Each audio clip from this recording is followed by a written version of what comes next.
ಪ್ರತಿ ವರ್ಷದಂತೆ ಈ ವರ್ಷ ಕೂಡ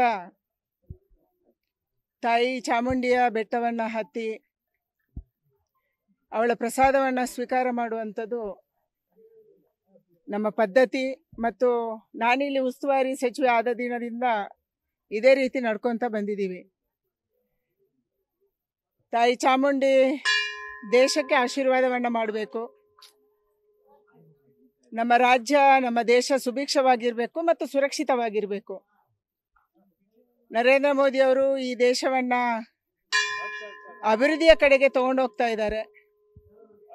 ಅವರಿಗೆ ಕೂಡ ಭಗವಂತ ಶಕ್ತಿಯನ್ನು ಕೊಡಬೇಕು, ಇದು ನಮ್ಮ ಅಪೇಕ್ಷೆ. ಆ ರೀತಿಯ ಪ್ರಾರ್ಥನೆಯನ್ನು ನಾನು ತಾಯಿ ಚಾಮುಂಡಿಗೆ ಪ್ರತಿ ವರ್ಷ ಮಾಡ್ತಾಯಿದ್ದೀನಿ, ಈ ವರ್ಷವೂ ಮಾಡ್ತಾಯಿದ್ದೀನಿ. ನಾಳೆ ಬೆಳಿಗ್ಗೆ 8:15ಗೆ ಮಾಹುತರಿಗೆ ಉಪಹಾರವನ್ನು ಕೊಡುವಂಥದ್ದು ಪ್ರತಿ ವರ್ಷದಂತೆ ಈ ವರ್ಷ ಕೂಡ ನಾನು ಮಾಡ್ತಾಯಿದ್ದೀನಿ. ಅದಕ್ಕಾಗಿ ತುಂಬ ಆನಂದ ಆಗುತ್ತೆ. ನಮ್ಮ ಮೈಸೂರಿನ ಜನ, ರಾಜ್ಯದ ಜನ ಅತ್ಯಂತ ಪ್ರೀತಿಯಿಂದ ಮಾವುತರ ಉಪಹಾರವನ್ನು ನಾಳೆ ಖುಷಿ ಪಡ್ತಾರೆ. ಇಂಥ ಬಡವರನ್ನು, ಕಾಡಲ್ಲಿರುವಂಥವರನ್ನು ಇನ್ನೂ ಗುರುತಿಸಿ ಅವರನ್ನು ಜೊತೆ ಇರುವಂಥ ಕೆಲಸ ಆಗ್ತಾಯಿದೆ ಅನ್ನುವಂಥದ್ದನ್ನು ಹೇಳ್ತಾರೆ. ಮತ್ತು ಅವರಿಗೆ ನಾವು ನಿಜವಾದ ಒಂದು ಜೀವನ ಆಧಾರವನ್ನು ನಮ್ಮ ಸರ್ಕಾರ ಇರುವಂಥ ಸಂದರ್ಭದಲ್ಲಿ ಕೊಟ್ವಿ.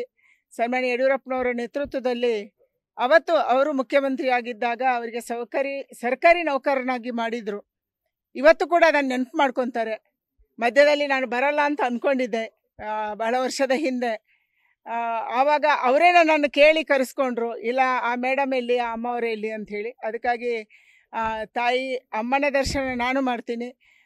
ಅವರ ದರ್ಶನವನ್ನು ಕೂಡ ಮಾವುತರ ದರ್ಶನ ಮಾಡುವಂಥ ಅವಕಾಶ ನನಗೆ ಈ ಬಾರಿ ಸಿಗುತ್ತೆ. ಯಾಕಂದರೆ ಅದರ್ವೈಸ್ ಅವರು ಬರೋದೇ ಇಲ್ಲ, ಇಲ್ಲಿಗೆ ಮೈಸೂರಿಗೆ ಬರೋದೇ ಇಲ್ಲ. ಬೇರೆ ಬೇರೆ ಕಾಡಲ್ಲಿ ಅವರು ಇರ್ತಾರೆ, ಬೇರೆ ಬೇರೆ ಅವರವರ ವಠಾರದಲ್ಲಿ ಅವರು ಇರ್ತಾರೆ. ಅದಕ್ಕಾಗಿ ಬಹಳ ಆನಂದ ಆಗಿದೆ. ಇವತ್ತು ಬೆಟ್ಟ ಹತ್ತಿಸ್ತಾ ಇದ್ದೀನಿ. ಮೇಡಮ್, ಉತ್ತರ ಕರ್ನಾಟಕ ಭಾಗದಲ್ಲಿ ಪ್ರವಾಹದಂಥ ಪರಿಸ್ಥಿತಿ ಇದೆ. ಹಿಂದೆ ಯಡಿಯೂರಪ್ಪನವರಿದ್ದಂಥ ಕಾಲದಲ್ಲಿ ಸಚಿವ ಸಂಪುಟ ಇಲ್ಲದಿದ್ದು ಚಕ್ರ ಕಟ್ಕೊಂಡು ಅಂತ ಸುತ್ತಾಡಿದ್ರು ಮೇಡಮ್. ಈಗ ಜನ ಹೇಳ್ತಾರೆ ಪರಿಹಾರ ಬೇಕು, ಪರಿಹಾರ ಸಿಗ್ತಾ ಇಲ್ಲ ಗವರ್ನಮೆಂಟ್ ಇಂದ ಅನ್ನುವಂಥ ಒಂದು ಆರೋಪಗಳು ಕೇಳ್ಬರ್ತೀವಿ. ಈ ಸರ್ಕಾರ ಯಾರಿಗೆ ಪರಿಹಾರ ಕೊಡ್ತಿದೆ ಹೇಳಿ?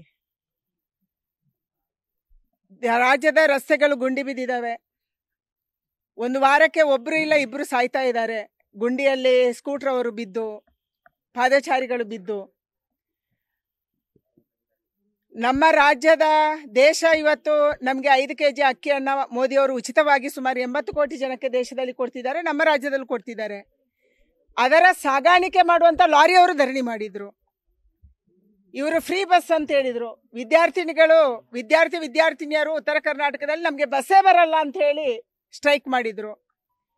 ಇವತ್ತು ಕಾಂಟ್ರಾಕ್ಟ್ದಾರರು ಹೇಳ್ತಾರೆ, ಗುತ್ತಿಗೆದಾರರು ಹೇಳ್ತಾ ಇದ್ದಾರೆ 80% ಅಷ್ಟು ಇಲ್ಲಿ ಭ್ರಷ್ಟಾಚಾರ ಇದೆ ಅಂತ ಹೇಳಿ. ಅಂದರೆ ಇಷ್ಟೊಂದು ದೊಡ್ಡ ಪ್ರಮಾಣದಲ್ಲಿ ಒಂದು ಅಲ್ಪ ಸ್ವಲ್ಪ ಇರುವಂಥ ದುಡ್ಡಲ್ಲಿ ಕೂಡ ಇವರು ದುಡ್ಡು ಮನೆಗೆ ತೊಗೊಂಡೋಗ್ತಾರೆ. ಬಿಟ್ಟರೆ ಯಾವುದೇ ಕಾಮಗಾರಿ, ಯಾವುದೇ ಅಭಿವೃದ್ಧಿ ಕೆಲಸ ಆಗ್ತಾ ಇಲ್ಲ. ನಮ್ಮ ಶಾಸಕರು ಇವತ್ತು ಬೇಜಾರಲ್ಲಿದ್ದಾರೆ. ಕಾಂಗ್ರೆಸ್ಸಿನ ಶಾಸಕರೇ ನೊಂದ್ಕೊಂಡಿದ್ದಾರೆ. ಯಾಕಂದರೆ ಈ ರಾಜ್ಯ ಸರ್ಕಾರದಲ್ಲಿ ಅಭಿವೃದ್ಧಿಗೆ ದುಡ್ಡಿಲ್ಲ, ಝೀರೋ ಇದೆ ಅನ್ನುವಂಥದ್ದಕ್ಕೆ ಯಾರು ಹೇಳೋರಿಲ್ಲ, ಕೇಳೋರಿಲ್ಲ. DK ಶಿವಕುಮಾರ್ ಅವರು ನಡೆಸಿದಂತೆ ನಡೆಸ್ತಾ ಇದ್ದಾರೆ, ಸಿದ್ದರಾಮಯ್ಯನವರು ಅವರು ನಡೆಸಿದಂತೆ ನಡೆಸ್ತಿದ್ದಾರೆ. ಒಬ್ಬ ಮಂತ್ರಿಗಳು ಕೂಡ ಅವರವರ ಜಿಲ್ಲೆಯಲ್ಲಿ ಉಸ್ತುವಾರಿ ಸಚಿವರು ಪ್ರವಾಸ ಮಾಡ್ತಾ ಇಲ್ಲ, ವೀಕ್ಷಣೆ ಮಾಡ್ತಾ ಇಲ್ಲ, ಅಧಿಕಾರಿಗಳ ಜೊತೆ ಸಭೆ ಮಾಡ್ತಾ ಇಲ್ಲ. ಆ ಜಿಲ್ಲೆಯಲ್ಲಿ ಏನು ಜನ ಬದುಕಿದಾರೋ ಸತ್ತಿದಾರೋ ನೋಡ್ತಾ ಇಲ್ಲ. ನೆರೆ ಬಂದಿದೆ, ಮನೆ ಬಿದ್ದಿದೆ, ಕೃಷಿ ನಾಶ ಆಗಿದೆ, ಅದಕ್ಕೆ ಪರಿಹಾರ ಇಲ್ಲ. ಯಾವುದಕ್ಕೂ ದುಡ್ಡಿಲ್ಲದಂಥ ಒಂದು ಅತ್ಯಂತ ಭ್ರಷ್ಟ ಮತ್ತು ಕಾಳಜಿ ಇಲ್ಲದಂಥ ಸರ್ಕಾರ ಅಂದರೆ ಅದು ಸಿದ್ದರಾಮಯ್ಯನವರ ಸರ್ಕಾರ ಅನ್ನುವಂಥದ್ದು ದೇಶದಲ್ಲಿ ಸಾಬೀತಾಗ್ತಾ ಇದೆ. ಇದು ಕರ್ನಾಟಕ ರಾಜ್ಯ. ಮೇಡಮ್, ಜಾತಿ ಗಣತಿ ವಿಚಾರವಾಗಿ ಒಂದಷ್ಟು ಸೋಷಿಯಲ್ ಮೀಡಿಯಾದಲ್ಲಿ ಸಹ ಜನರೇ ಹೇಳ್ತಿದ್ದಾರೆ, ಮನೆಗೆ ಬಂದು ಅಂಟಿಸ್ಬಿಟ್ಟು ಹೋಗ್ತಾ ಇದ್ದಾರೆ, ಏನು ಸಮೀಕ್ಷೆ ಮಾಡ್ತಾ ಇದ್ದಾರೋ ಗೊತ್ತಾಗ್ತಿಲ್ಲ. ಬಹಳ ಸ್ಪಷ್ಟ ಇದೆ, ಈ ಜಾತಿ ಜನಗಣತಿಗೆ ನಾವು ವಿರೋಧ ಇದ್ದೀವಿ. ನಾನೊಬ್ಳು ಅತ್ಯಂತ ಜವಾಬ್ದಾರಿಯುತ MP ಆಗಿ ಹೇಳ್ತಾ ಇದ್ದೀನಿ, ಜಾತಿ ಜನಗಣತಿ ಅನ್ನುವಂಥದ್ದು ನಮ್ಮನ್ನು ಮೋಸ ಮಾಡುವಂಥದ್ದು. ಅವರು ಆಲ್ರೆಡಿ ಒಂದು ಅಂಕೆ ಸಂಖ್ಯೆ ಬರೆದು ಇಟ್ಕೊಂಡಿದ್ದಾರೆ. ಮನೆಗೆ ಬಂದು ಚೀಟಿ ಅಂಟಿಸ್ತಾರೆ, ಅದು ಕೆಲವರ ಮನೆಗೆ ಅಂಟಿಸ್ತಾ ಇದ್ದಾರೆ. ಅಲ್ಲಿ ಯಾರು ಇದ್ದಾರೋ ಇಲ್ಲ ನೋಡಲ್ಲ. ಮತ್ತು ಜಾತಿಯನ್ನು ಒಡೆಯುವಂಥ ಒಂದು ವ್ಯವಸ್ಥಿತ ಷಡ್ಯಂತ್ರ ನಡೀತಾ ಇದೆ. ಎಲ್ಲದರಲ್ಲಿ ಕೂಡ ವೀರಶೈವರಲ್ಲಿ ಜಾತಿ ಉಪಜಾತಿಗಳು, ಪಂಗಡಗಳು, ಒಕ್ಕಲಿಗರಲ್ಲಿ ಜಾತಿ ಉಪಜಾತಿ, ಬ್ಯಾಕ್ವರ್ಡ್ಸಲ್ಲಿ ಜಾತಿ ಉಪಜಾತಿ, ಬ್ರಾಹ್ಮಣರಲ್ಲಿ ಜಾತಿ ಉಪಜಾತಿ.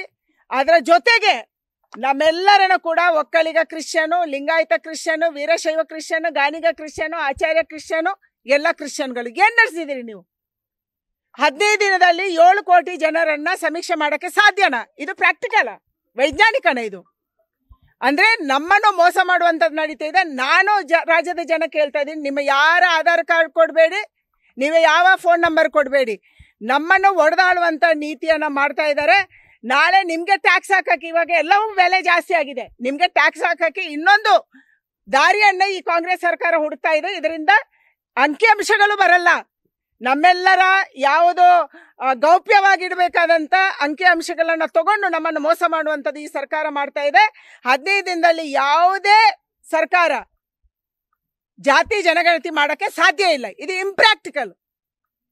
ಇಂಥ ದರಿದ್ರ ಸರ್ಕಾರ ನಮ್ಮ ರಾಜ್ಯದಲ್ಲಿ ಇದೆ. ನಮಗೆ ಮೋಸ ಮಾಡುವ ಸರ್ಕಾರ ಇದೆ. 135 ಸೀಟ್ ಕೊಟ್ಟು ನ್ಯೂಸ್ ಫಸ್ಟ್ ನಿರ್ಭೀತಿಯಿಂದ ನಿಮ್ಮ ಪರವಾಗಿ.